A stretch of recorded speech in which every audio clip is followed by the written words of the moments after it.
It is Thursday, May 29th, 2025. This is another edition of Baseball Today. That is my man, Trevor Plouffe. I am Chris Rose, producer Dan, and intern Sawyer along for the ride as well.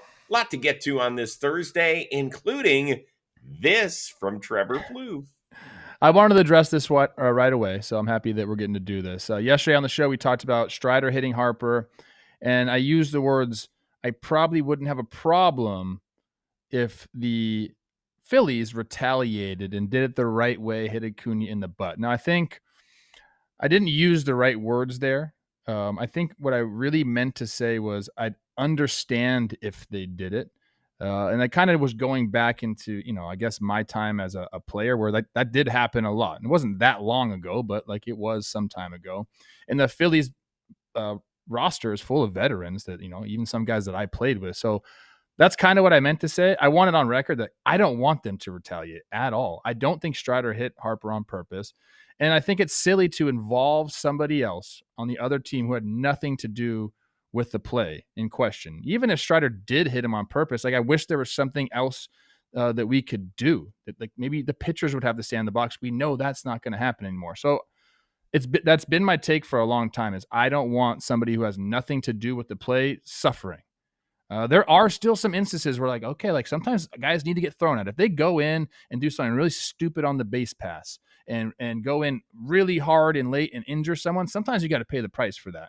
But this is not one of those cases at all. And 95 to 99% of the time, I am against pitchers throwing at hitters. That is my stance 100%. So I wanted to clear the air. I know it didn't come off right, and I apologize for that. And shout out to the Braves fans who called me out on it because I think I needed to be called out, Chris. Like we talk all the time. We do a lot of shows, and sometimes we're going to say some stuff that we don't really mean, or maybe we just get it flat out wrong.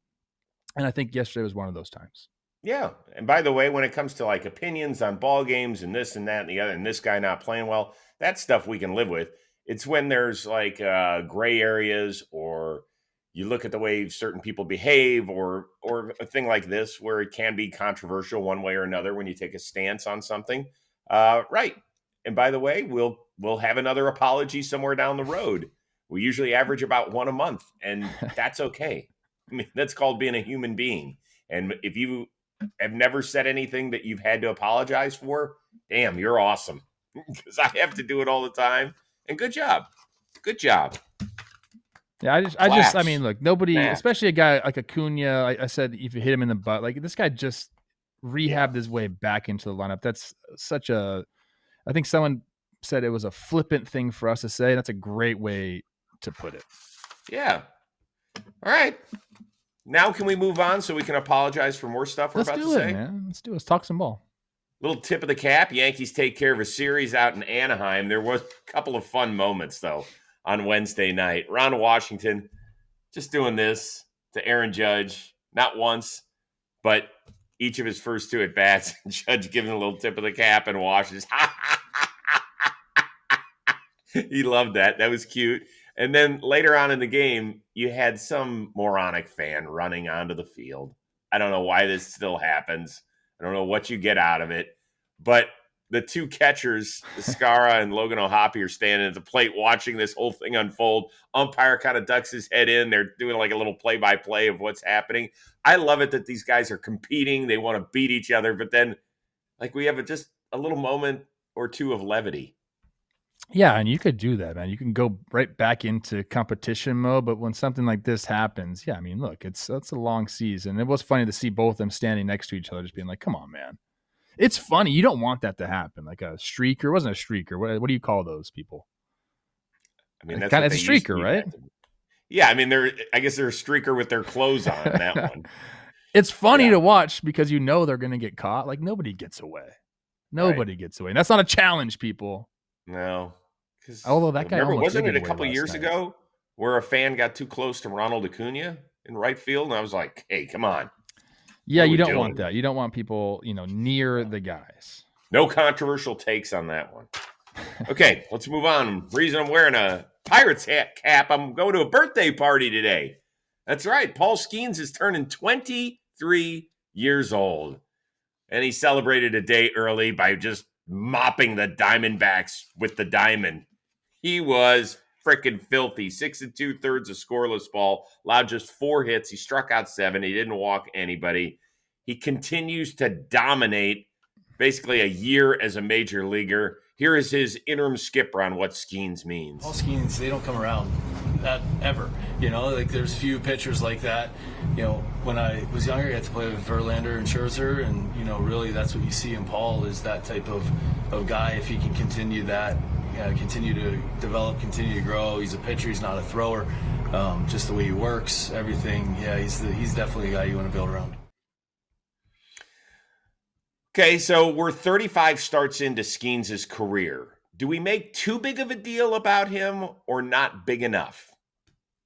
I think we make just the right amount of deal. We talk about this guy a lot. There's no doubt about it. And for a guy that's on a team that's not going to make the playoffs, like we usually focus on the better teams here unless something crazy happens. But I feel like we focus on him quite a bit because we do understand what we're seeing here. I mean, Don Kelly mentioning Scherzer and Verlander. I think those are good comps for him. Although I think he's been better than them, to start off his career, obviously. But I think those are fine. Like if you're saying, oh, he's better than both those guys. Like those guys are Hall of Fame, first ballot dudes. Like it's okay to compare those two with Paul Skenes because he does have a long way to go. He's got to continue to do this. But I love what he said there about him. He's a pitcher. He's not just a thrower. He's not a guy that's just going to dominate you with stuff, although he will dominate you with stuff, but he likes to set hitters up as well. He throws, 6 different pitches, mixes and matches depending on the night, what he's feeling.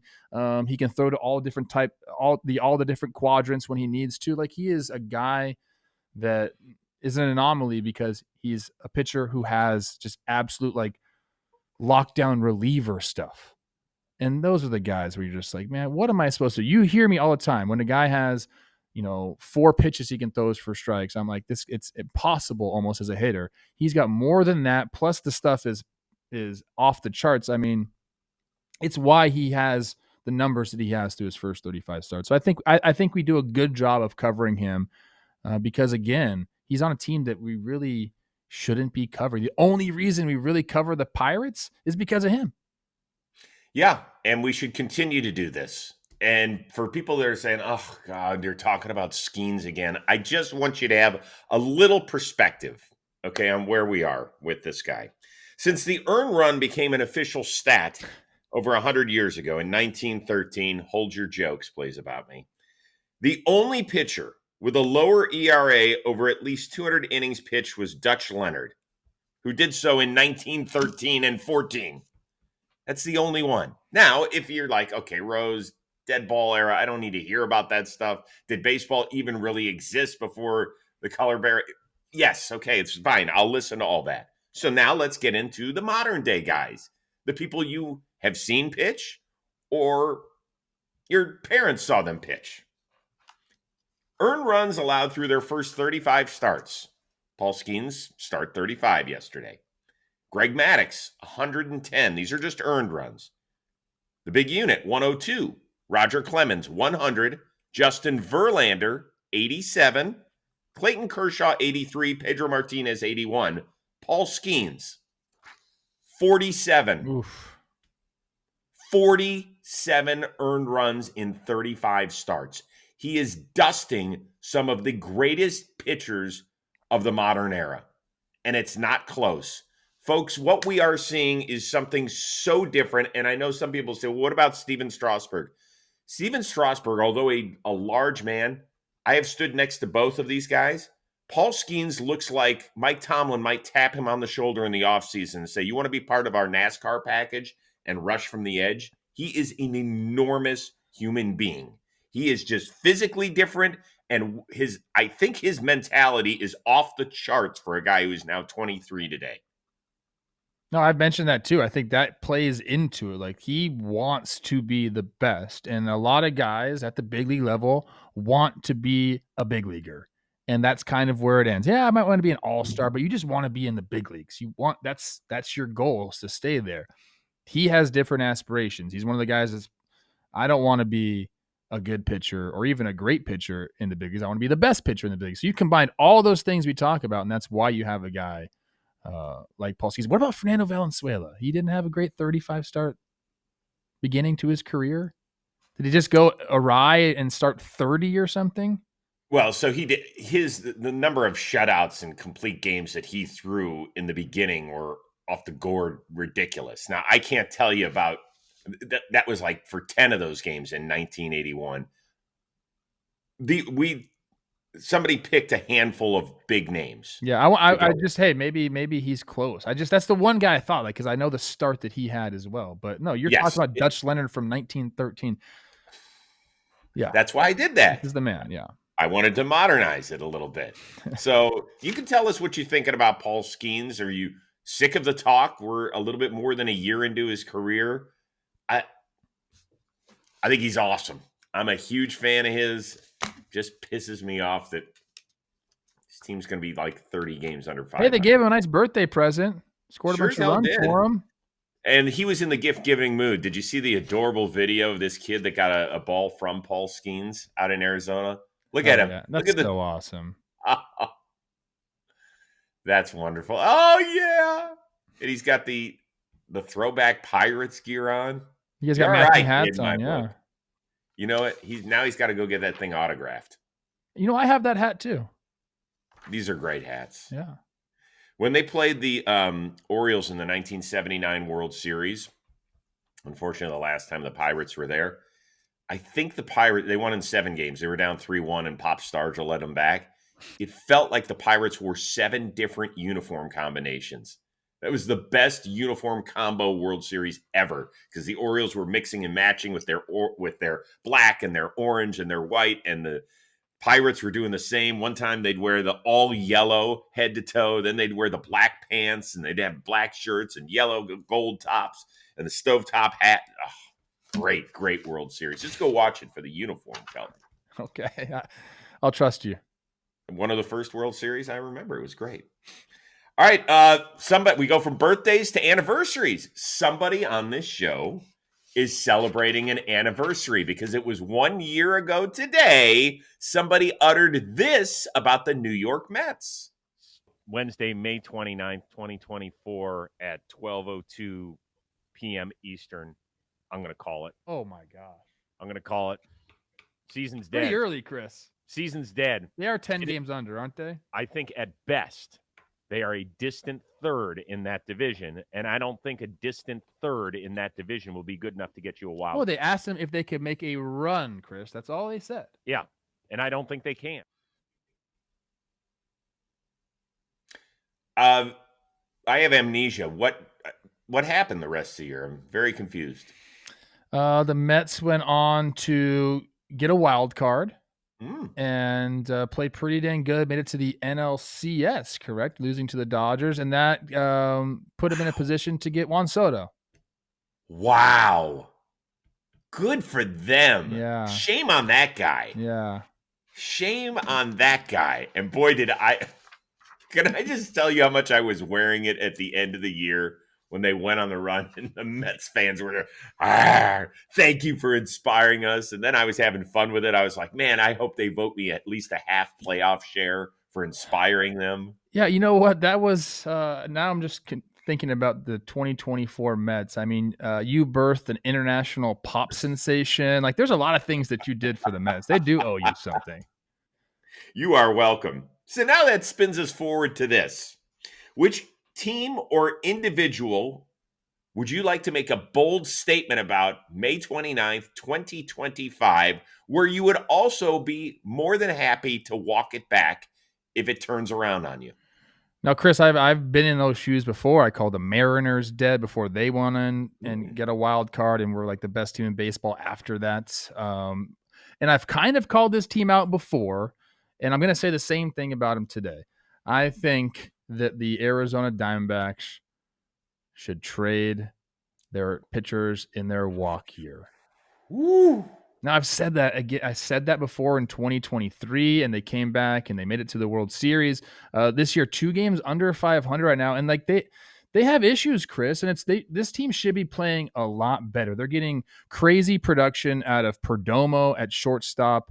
Corbin Carroll's back to being himself. But we know what the problem is. They cannot hold leads. And even, Zach Gallen has obviously not pitched up to what he can pitch to. So they've had some issues with that pitching staff. So if they don't right the ship soon, I think it would be beneficial for them to go look and explore trades for Gallen, for Kelly, maybe even for some of the bullpen pieces that have been underperforming. Maybe another team says, we can fix these guys. I hope I'm wrong with it, Chris, because I do really enjoy watching this baseball team play. They haven't played great defensively either, so maybe they need to turn that around as well. I hope I'm wrong, but I think the Diamondbacks might be in that position because we know how good the National League is. You're not going to be able to sneak in the playoffs with 83 freaking wins this year. No. You're going to probably have to win 90 games to make the playoffs this year in the National League. So, although I hope this is wrong, I think maybe the Diamondbacks should start exploring some trades. Okay. Mine is that I think 2 of the 3 American League divisions are already settled. And I don't think anybody will wrestle the lead away from the New York Yankees in the American League East or the Detroit Tigers in the American League Central. I think both of those teams are significantly better than anybody else in their respective divisions. And it pains me because my hometown team is the defending champion of the division that the Tigers are leading right now. They won the division last year? I don't even remember that. Who, the Guardians? Golly, man. Yeah, they almost had the best record in the American League. Yeah. I mean, I do remember it, but... Yes, you do. So even though I do think that 2 teams will, and possibly 3, will come from the American League Central, I really don't think so. But I think there will be a second team. I don't think anybody's going to chase down the Tigers, and I don't think anybody's coming close to the New York Yankees. In fact, I think the Yankees win the division by double digits.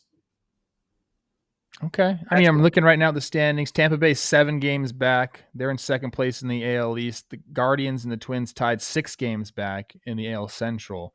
I do agree. I think these 2 teams have kind of established themselves as the best team in their respective division.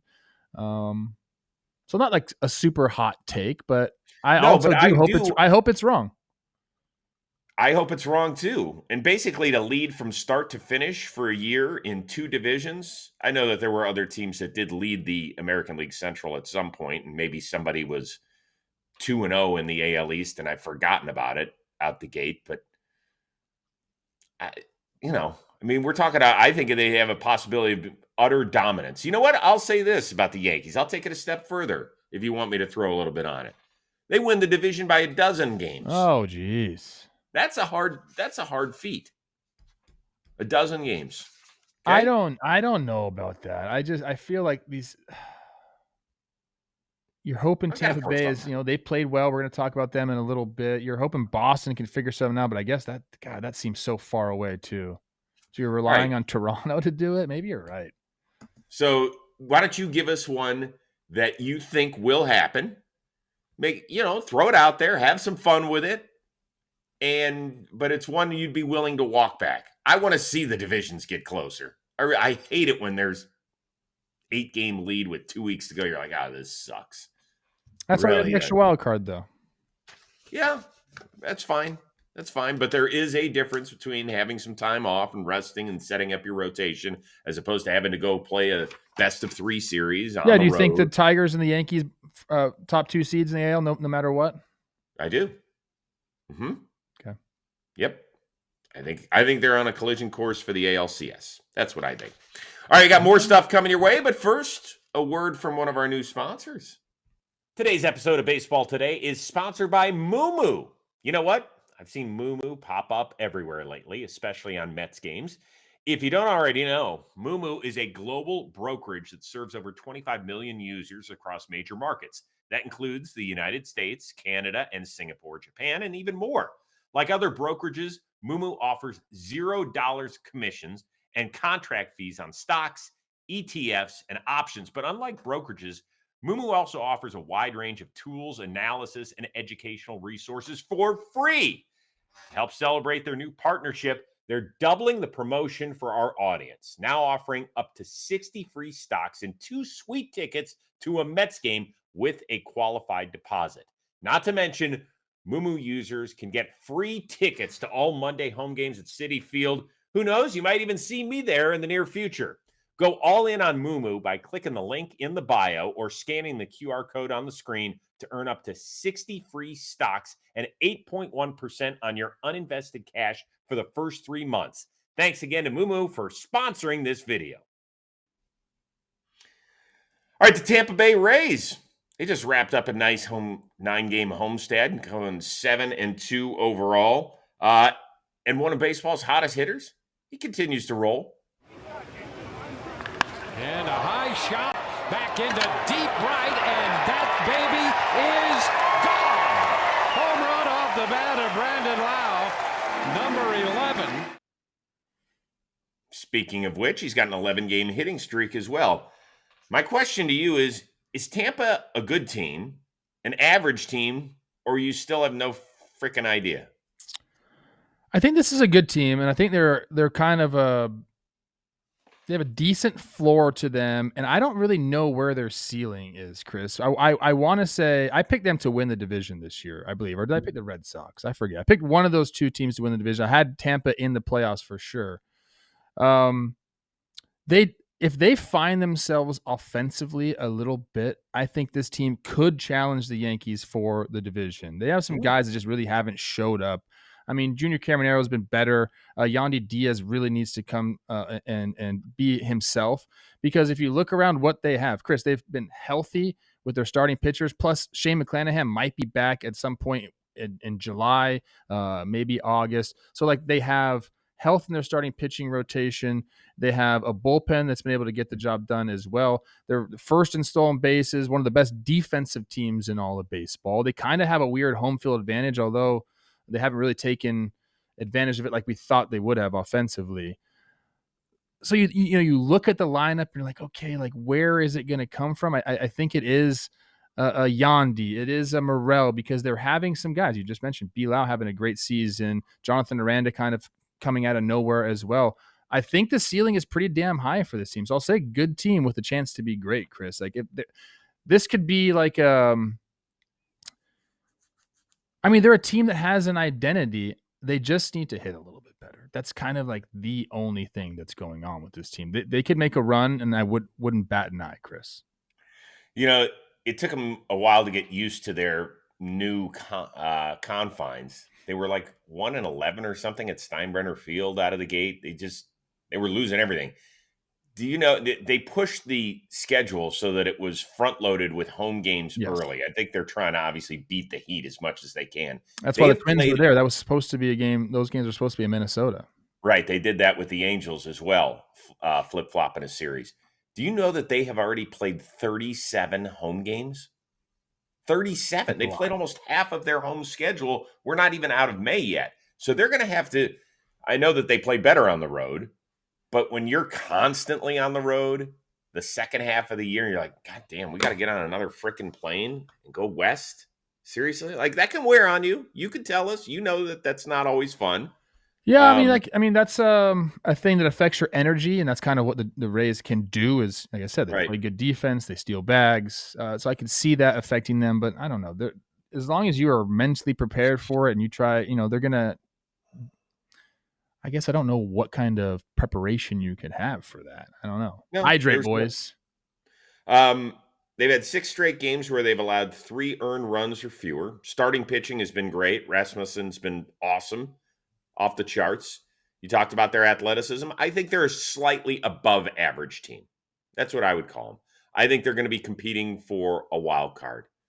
I think they'll get mid to high 80s wins. So like slightly above average. I'm not going to classify them as a good team.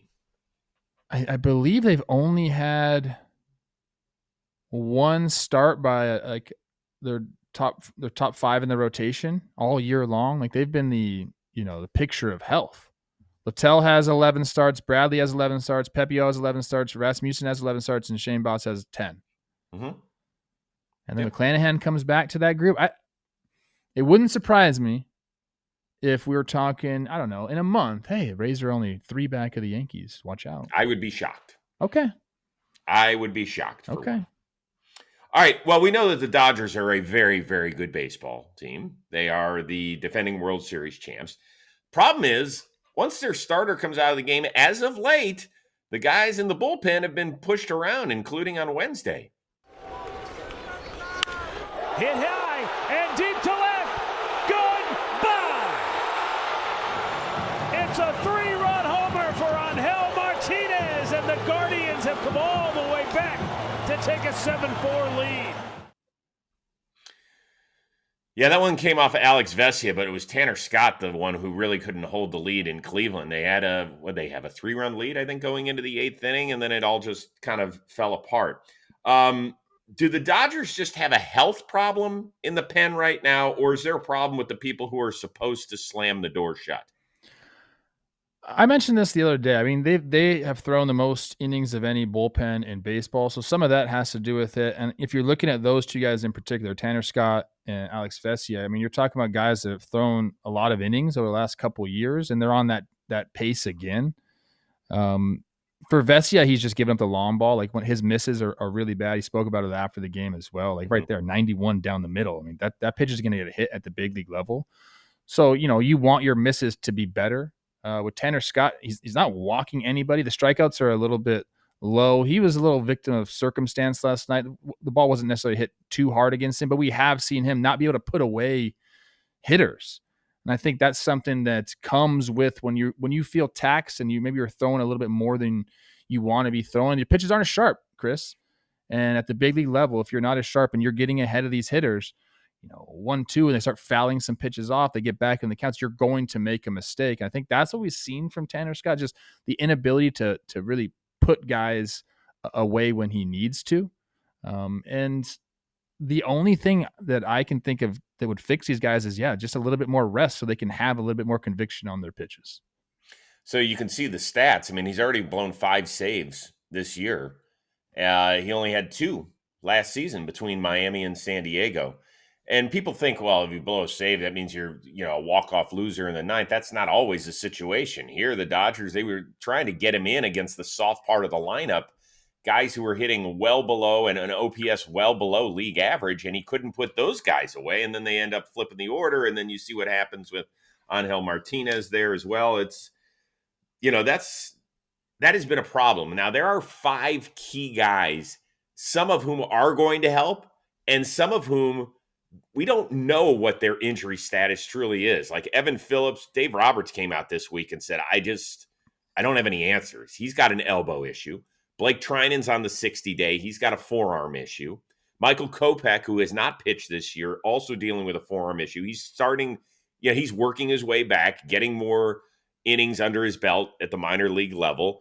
Brusdar Graterol had offseason shoulder surgery. Now people say, well, he'll be back in the second half. Folks, shoulders are tricky. Talk to any major leaguer. Everybody is different on how they react. And when you're talking about bullpen guys, there are times you need them on consecutive days or 3 days out of 4. You think a guy coming back from shoulder issue is going to be ready to do that? No. And then I'm forgetting about somebody. There's a fifth guy out there that has been pretty prominent with them that is also injured. So I do think that I think Andrew Friedman's going to make a trade. I think he's going to try and get a big name, but he's going to have to battle teams like the Cubs. And if the Diamondbacks are serious about staying in this, they're going to want some arms. I think Atlanta's going to want some help. Philadelphia, although their bullpen has thrown very well since Alvarado got suspended, I think they're going to be looking for some help. So there's going to be a ton of teams around the National League that are also going to be bidding for high leverage guys. And I think the Dodgers are going to have to be one of them.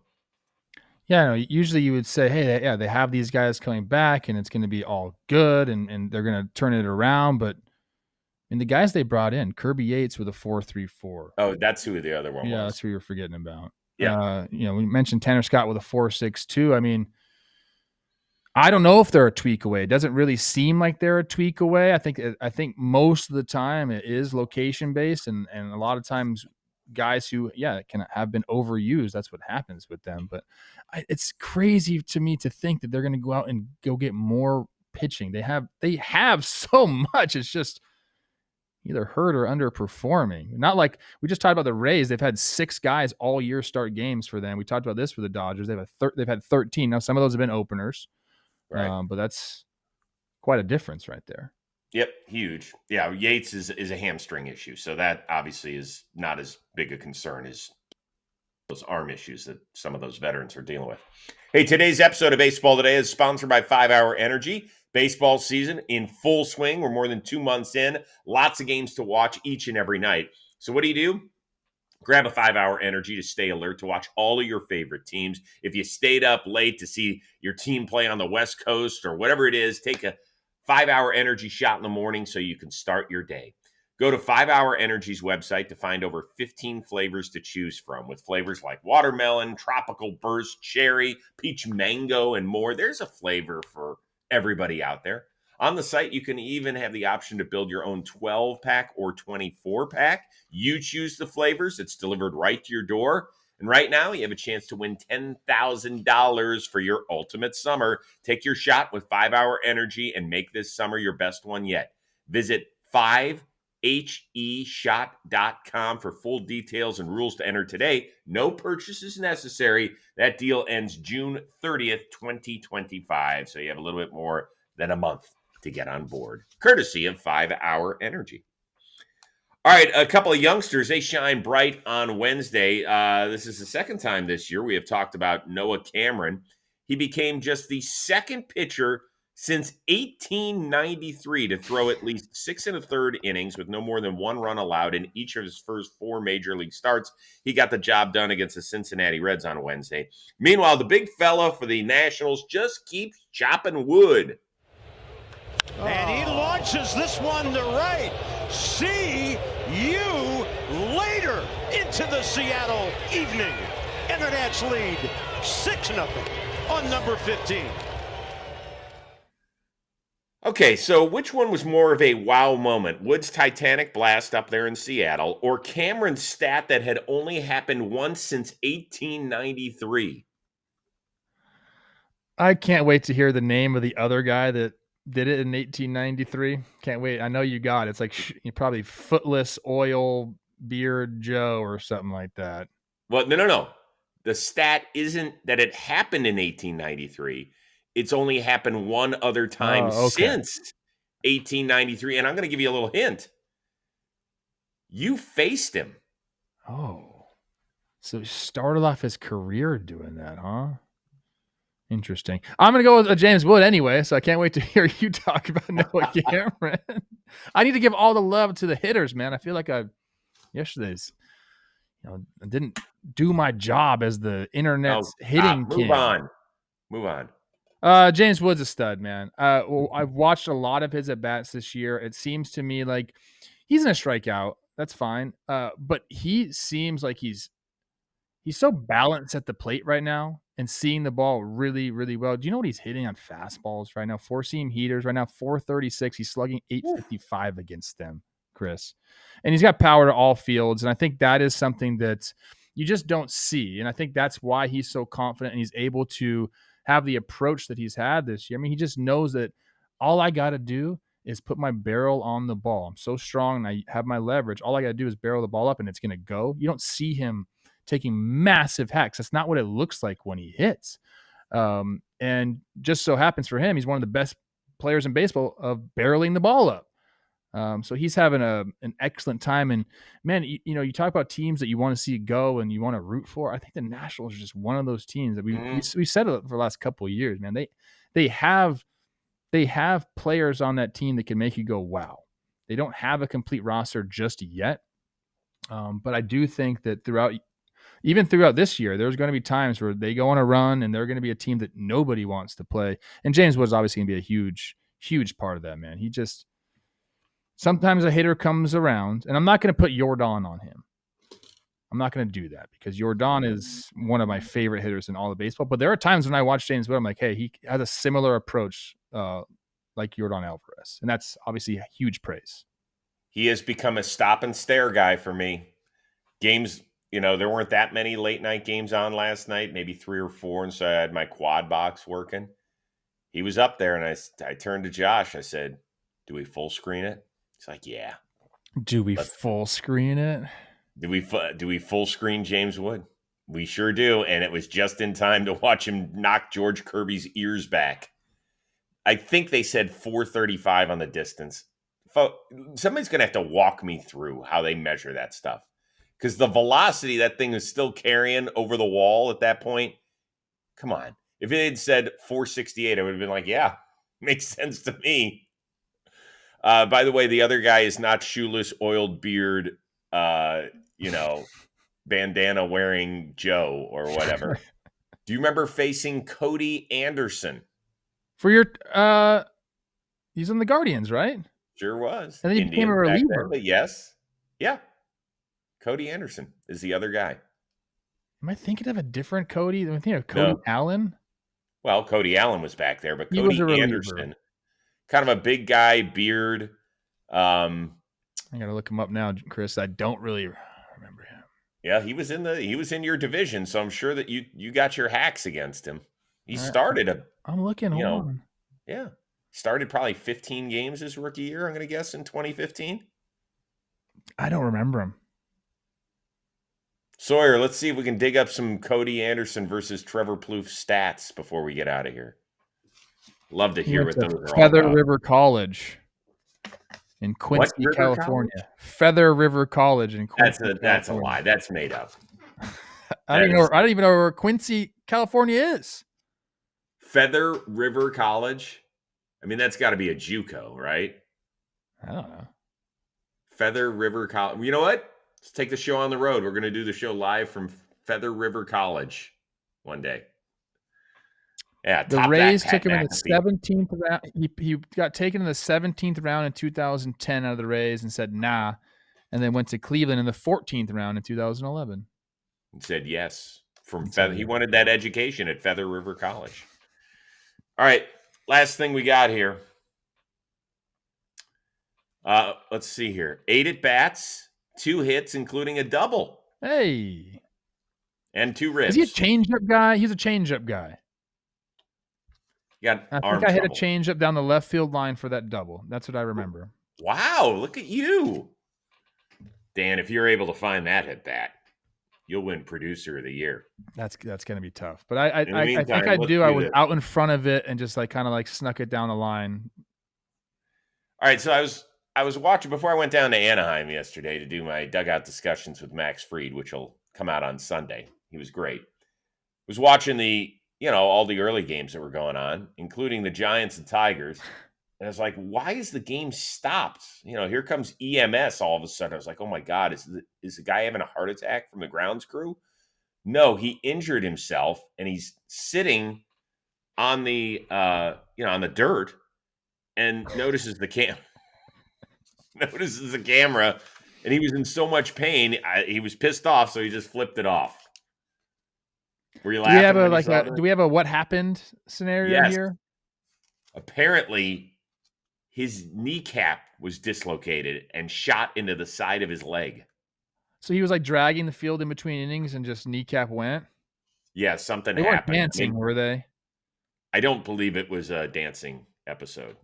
Okay, no. that would be something. Then I would say that's fine to flip off because he's just that's a tough thing to happen. Yeah.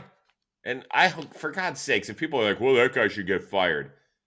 If his kneecap would just shot into the side of his leg, you could double bird it.